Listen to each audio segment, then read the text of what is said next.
Guys ఈరోజు అయితే చాలా ఏళ్ళ తర్వాత ఒక మంచి యానిమేటెడ్ సినిమా మహావతార్ నరసింహ. ఎందుకంటే మనకు లక్ష్మీ నరసింహస్వామి ఎలా అవతరించాడు అండ్ హిరణ్యకశిపుడు ఏంటి, భక్త ప్రహ్లాదుడు స్టోరీ ఏంటి, హిరణ్యకశిపుడు జననం ఏంటి, ఎందుకు ఎలా పుట్టాడు, తర్వాత తను రాక్షస అవతారంగా ఎలా, దాని తర్వాత వాళ్ళ గురువు శుక్రాచార్యుని చేరి ఎలా, ఎందుకంటే దేవతలను ఎలా చేశాడు, తను ఒక విధమైన ప్రపంచాన్ని అంతా తన గుప్పిట్లో పెట్టుకొని ఎలా తన పాలన సాగించాడు, తర్వాత తనను చంపడానికి శ్రీ మహావిష్ణువు ఏ అవతారాలు ఎత్తాడు, ఎలా ఇదంతా కూడా ఈ మూవీలో నిజంగా పర్ఫెక్ట్ భయ్య. ఎందుకంటే చాలా ఏళ్ళ తర్వాత మనది ఈ ఆదిపురుషు ఇలాంటివి చూసినప్పుడు ఒక టైప్ ఆఫ్ ఇరిటేషన్తో మనకు నిజంగా చాలా బాధేసింది. దాని తర్వాత ఇప్పుడు ఈ మహావతార్ నరసింహ చూసిన తర్వాత నిజంగా ప్రతిదీ ఎంత సబ్జెక్ట్ వైజ్ ఏమాత్రం, ఎందుకంటే మనం చదివిన స్టోరీస్ చిన్నప్పటి నుంచి మన కోసం కాదు, నెక్స్ట్ జనరేషన్ తెలుసుకోవడానికి ఈ సినిమా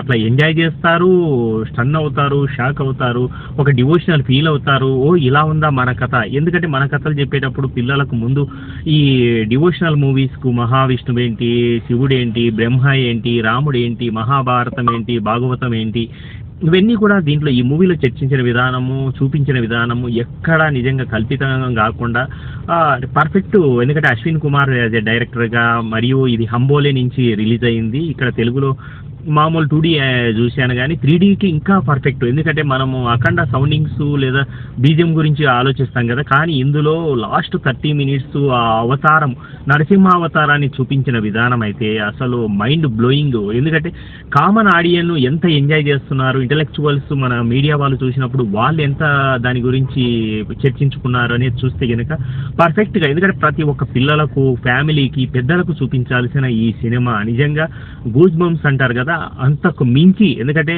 మహావతార్లో శ్రీ మహావిష్ణువు మనకు ఈ నరసింహ అవతారాన్ని ఎత్తినప్పుడు, హిరణ్యకశిపుడితో పోరాడేటప్పుడు, రాక్షసులతో పోరాడేటప్పుడు తన అవతారాలను చూపించిన విధానము, దానికి ఈ CG వర్క్ యాడ్ చేసి వీళ్ళు చేసిన విధానము హ్యాట్స్ ఆఫ్, నిజంగా గ్రేట్.